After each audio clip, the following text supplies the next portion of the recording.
All right. This upload is the first movie review of the day. It is. I had to write the name now. I'm looking at the name. Seberg. No, Seberg. Man, I tell you, sometimes I wish I would have paid attention in school. It is Seberg, and I'm sticking with it. It follows the story of an actress named Jean Seberg. I want to say in the late 50s through the 60s. Um, as the story unfolds, you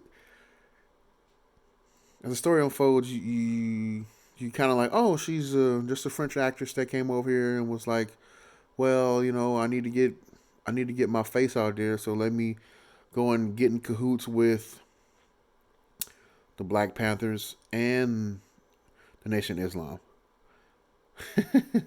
it, that's what makes it movie worthy, or I guess notable. But it's kind of rubs me the same way that Black Panther does. Now you shouldn't be downing a win like something like that. Not only as far as the majority of the class being cast being African or African American or British American or whatever. I mean, I'm sorry, not British American. First generation British African or whatever you want to call it. Um, a win's a win. To see that many black faces or just faces of color in general uh, do so well in a movie like that, it's a great thing. Um, but the reason I'm comparing that to this one is I noticed an uptake in like pride um, after Black Panther's release. Everybody was like, the motherland this, the motherland that. There's even people who are still capitalizing on designer dashikis, which is hilarious. I'm sorry, that is hilarious to me. Um, but let me see. The reason I stick these two together is this one's probably even worse though, because Black Panther takes a name something like a Black Panther. It's an actual animal, but the name was also chosen by a, um, a group that was created to uplift and protect the community. You can go do your own research and come to your own conclusions uh, on the events that took place, beginning, middle, and end. That's up to you. It's not my job to sway you one way or the other. I don't even want to get any of my bias towards it. I think I'm off topic, but the reason I would say Seberg is worse is it's not to take away from her struggle, but it's not from the perspective that it needs to be from. Even though it's a movie about her, but my thing is bringing light to the tactics of an agency that's designed that was designed supposedly to protect this country from like foreign threats, but for some reason they were targeting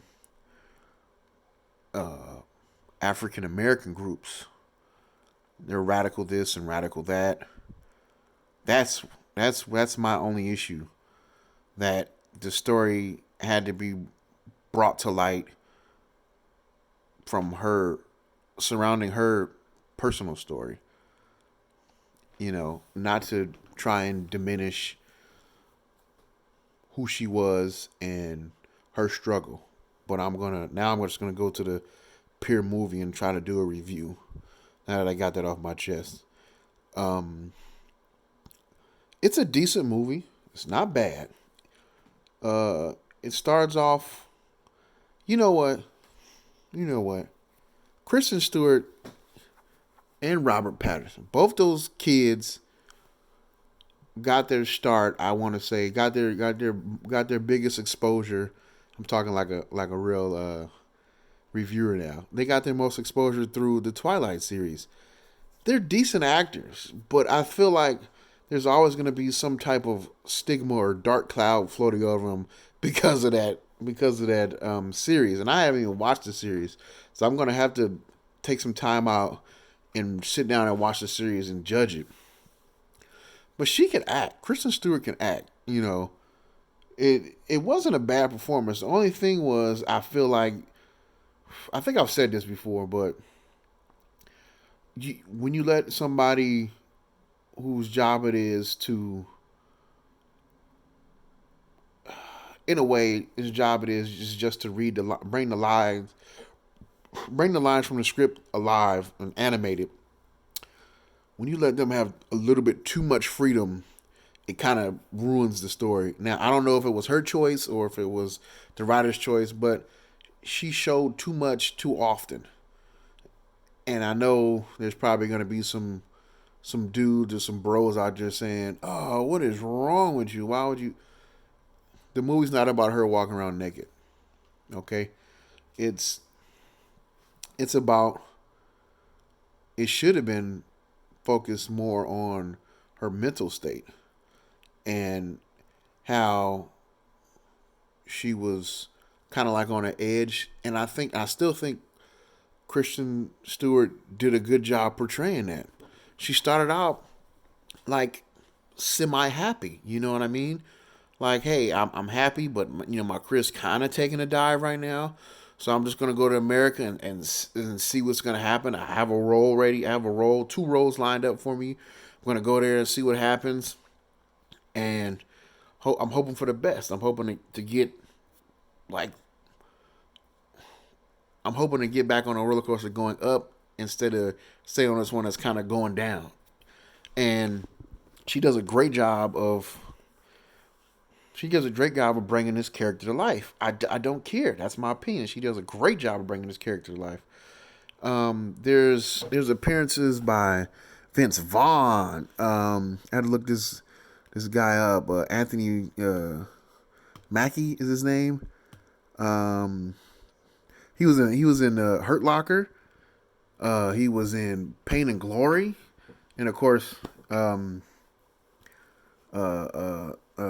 American movies. Vince Vaughn, I think, is kind of slept on too. I mean, he didn't have a breakout performance in this movie, of course, but he did his job very well in the position that he was put in, and he's also slept on for his role in True Detective. But anyway, and then this young lady, her name is I can't say her name. I just, you know what? I'm not even gonna try. I'm gonna say her last name is Beetz. She was in Deadpool, and of course the TV show Atlanta. She could act. She she stole the whole movie. Kristen Stewart was running up to her, even though Kristen Stewart had to lead. She was running behind her, trying to catch her coattail the whole time. Every scene she was in, she outacted everybody. That girl could act. I'm telling you.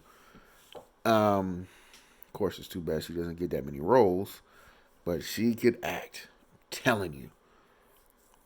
Like, I love the movie. Oh yeah, and her car, and with Kristen Stewart's car, the character's car was like a, I don't know what year. It's like it's a long nosed Jaguar.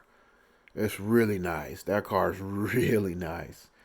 Um, there's talk of Black Panthers, Nation of Islam, and Kristen Stewart's character is just like, she's basically making it rain on these fellas, and FBI gets wind of that, and they decide to crush her. But the tactics that they use are pretty good. They don't outwardly do it. I mean, they tap her phone and bug her house, and they take all the information they've gained from that and just plaster it in the tabloids, which, if you're not strong, can ruin you. And they made her commit suicide, or try to commit suicide. Oh, I'm sorry, I ruined the movie. She just wasn't. I feel like the character just wasn't strong enough to handle that type of abuse they were throwing at her. I won't give up anymore. But I don't even think I did a decent review on this. Um, what happens at the before that? Oh yeah, she has an affair with Anthony Mackie's character, who's involved with Miss Beetz. Um, the timeline goes a little. The setting is done decently, but the timeline goes a little too fast. It skips. I feel like it skips a little bit more. There could have been a little bit more fat put in certain and closer towards the end, kind of like telling the story of what happens to some of the other characters. But I understand that it's a movie that's revolving around Seberg's character. I understand that. So in actuality, they do a good job of doing that. But my only downfall, or not downfall, my only dislike about the movie is the fact that Kristen Stewart was nude a little too much. I mean, a little bit goes a long way. I feel like that's all I'm saying. That's all I'm gonna say about that. A little bit goes a long way. I think I touched on everybody in there, and I gave you a little bit of overview of what's gonna happen in the movie, and I did one little spoiler, but I guess it was a big spoiler. But I have another review coming up shortly.